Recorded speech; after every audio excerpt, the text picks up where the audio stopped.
Welcome back, America. You all know Stephen A. Smith from the world of sports and now the world of commentary. But exactly how did Stephen A. Smith become Stephen A.? He's here to discuss his upbringing and how he overcame adversity at a young age. You don't want to miss this. Go. Let's start a little bit with your background, because a lot of people I meet say, how do you know Stephen A. Smith? And what's he like? And things of that sort. Because the truth is, ESPN and so forth, in many respects, you're in another community than I am. Not exclusively, because you do break down the barriers. You're in a lot of communities. But I'm saying that's kind of where you are. But like I say, you're ubiquitous. So let's dig into this a little bit. First of all, what's the A stand for?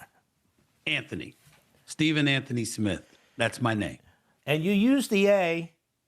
Why do you use the A? When I was in the third grade, I got left back with a first grade reading level. I was later diagnosed with I shouldn't say diagnosed, but I was later told I had dyslexia. I didn't know that at the time. I went to summer school. I got promoted back to my right grade, and went to the fourth grade that September. I completed that full year, got left back again for the entirety of the fourth grade because my reading level had not changed. And then I locked in, I zeroed in. My mom, the greatest woman I've ever known, the greatest person I've ever known, who named me, obviously, Stephen Anthony. She was such a tremendous help that in the end, when I ultimately went to school and I was in college at Winston-Salem State University and HBCU, and I was writing for the school newspaper, the first byline, they said, what's your byline, Stephen Smith? And I said, put the A in there because it was a tribute to her, because she's the one who named me, and everything good about me, everything that I am, everything that I ultimately was aiming to become, I knew that all the gratitude other than God himself was due to her. And because of that, I wanted to pay tribute to her. And that's where the A came from, Stephen A. Smith, as a tribute to my mama. Beautiful. And you have this reading issue, which you've obviously overcome, and you're drawn into writing. You become a journalist. Was that difficult? It wasn't difficult at that particular moment in time. Earlier in my life, it would have been difficult, but I never forget that we went to a parent-teacher conference, and my seventh grade teacher, Mr. Caravan, I wrote about this in my book, Straight Shooter, which was a New York Times bestseller. You should know something about that with all the bestsellers you've had. And my professor, Mr. Caravan, looked my mother in the face, and he said, he's never let go of the fact that he's gotten left back. And he lacks confidence, believe it or not. He said, your son, he's no dummy.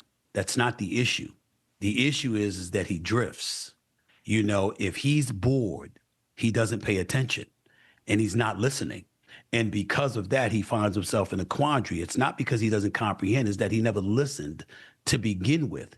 He said, but I assure you, you find something your son is passionate about, and you will have a star in your hands. And he looked my mother in the face and he told her exactly that as the seventh grade. And I remember saying that. I was like, wow, it's Caravan.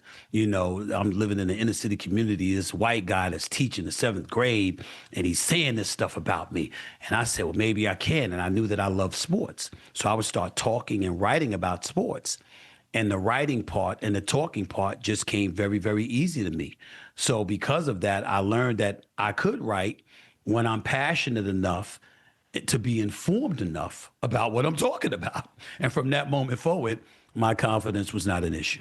And you wrote for many years, my hometown paper too, the Philadelphia Inquirer. But one of the things I've noticed about you, you're very articulate. Now, is that something that came with just writing and studying and reading and thinking? Or were you, once you got past your early years, is that something that came to you? Well, my mother and I got four older sisters, and my mom and everybody that knows me, they always say I came out of the womb talking. They said you knew how to talk from the time you were born. You were ahead of the curve in that regard. You've never had any problem articulating yourself. It was that when somebody asked you to really comprehend what you were saying and what you were talking about, that was a challenge for you earlier on. So what I made it a point to do was study. And one of the things that I did, and I still do it to this very day religiously, it's just a habit that I have. If I don't care what I'm reading, if I don't understand a word and the proper context in which to use it, I will stop. Go to the dictionary, go to the thesaurus, whatever, wherever I got to go. And I will read up on it to make sure it's contextualized properly and appropriately. And I won't start reading again until I know that word, because I don't like looking at something and reading something and not comprehending and understanding it, because it reminds me of when I was in the third grade and the fourth grade. And that's just something that I use as my own source of inspiration. And oftentimes when I'm talking to people, I always make the point that most people, I usually don't worry about debating people. I usually don't worry about going up against people, because my attitude is they might just be trying to win a debate, or they just might try to be positioning themselves to make more money or whatever. My attitude is always that I'm mission minded. And there's always a bigger mission. And for me personally, knowing that the trials and tribulations I endured, everything is an effort to conquer and overcome whatever maladies or whatever struggles I may have endured at the earlier portion of my life. I wear that with me wherever I go. And I know for some people, it might be an impediment to their success. It was never an impediment to mine, because it makes me somebody who wants to learn. That's how I got to know you, because I used to listen to you on the radio show. I just turned on the radio show one day and I was like, this guy's straight fire. And then I started, and I loved your delivery. I loved your presentation. But then I noticed something very important that really mattered to me. So many people wanted to talk stuff about Mark Levin from a distance. Nobody wanted to come up and debate you. And I would say, why is that?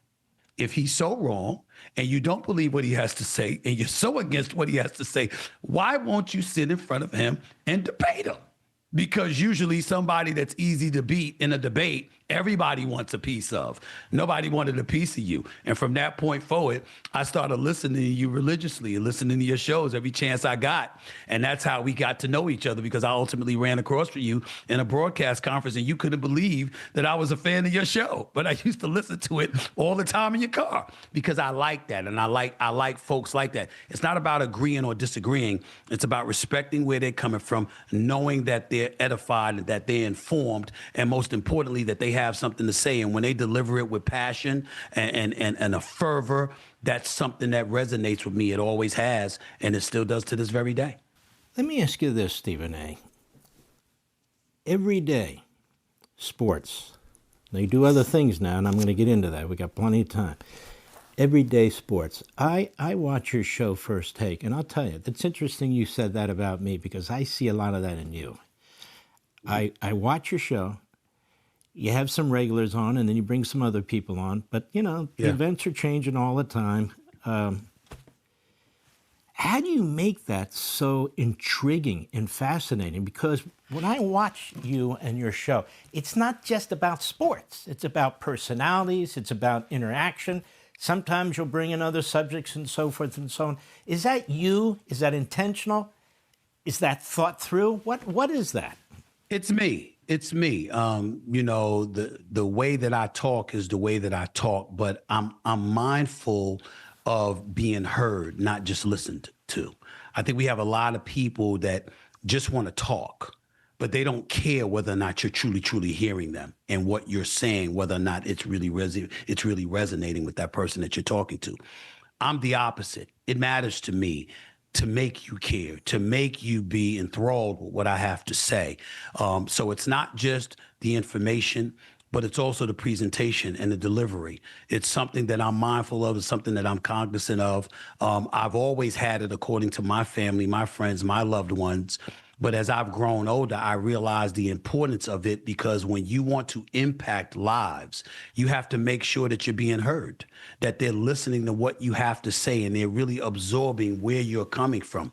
So if they disagree with you, they're ready to tell you why. If they agree with you, they're ready to affirm why that is. But either way you slice it, we're all growing and learning and getting better. And most importantly, we're coming together because we're recognizing that we're not that different from one another.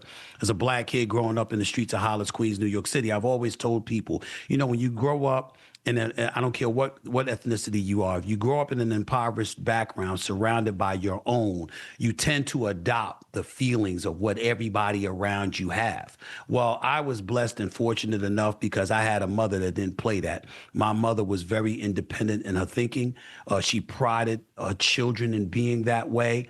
In being thought-provoking, in being as informed as you possibly can be, and in being unafraid to express your differences. But here was the biggest thing about my mom, Mark. She also wanted to hear what you had to say, even if she disagreed with you.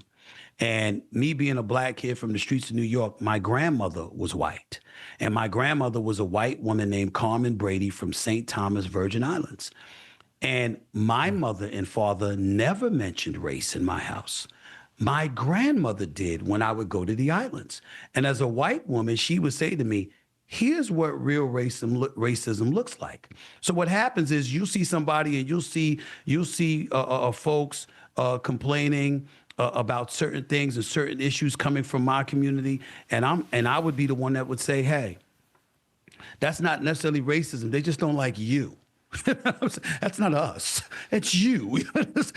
I learned to draw the distinction from behavioral issues and, how you conducted yourself as an individual, how you resonated with somebody and why, compared to painting people with a broad brush. And if I tried to come back home and I tried to say something along the lines of, this is who they are and this is how they feel, my mother and father would be like, who's they? What do you mean they? Did you meet them? Did you talk to them? Did you get to know them? Where did you get that perspective from? Would you like somebody looking at other black people and assuming that's how you feel just because you share the same ethnicity as them? That's not how it works in this house. We know certain things exist, and there's certain maladies that exist in our society that we have to overcome, but you are not going to walk out this door and into those streets and think you get to paint people with a broad brush, but in the same breath, get to resent them from doing the same to you. If you want people to be better, you be better. That was how I was raised, and that's something that I've held on to all of these years. Be sure to like and subscribe for all the Fox News latest on YouTube and catch full shows streaming now on Fox One.